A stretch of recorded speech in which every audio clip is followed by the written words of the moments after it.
Hi friends, అందరికీ good morning. లేచిరా, చాయ్ తాగిరా, tiffin చేసిరా friends. మరి నేనైతే పొద్దుగాల లేచిన, ఊడ్చి చల్లి వరండా మొత్తం కడిగేసి,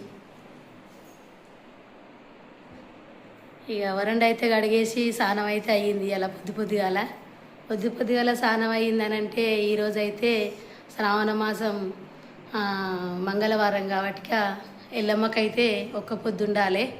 అప్పుడు అత్తమ్మ ఉండేదంట. ఇక ఇప్పుడైతే మేము నలుగురం కాబట్టి తోటి కోడళ్ళం, ఎవరింట్లో వాళ్ళు ఉంటాము. ఈరోజు అయితే ఇక నేను ఒక్క పొద్దు ఉంటున్నా.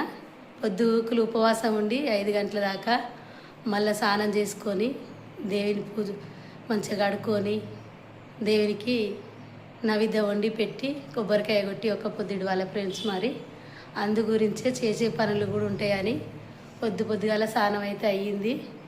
ఇంకా ఇంట్లోనైతే ఇంకేం పని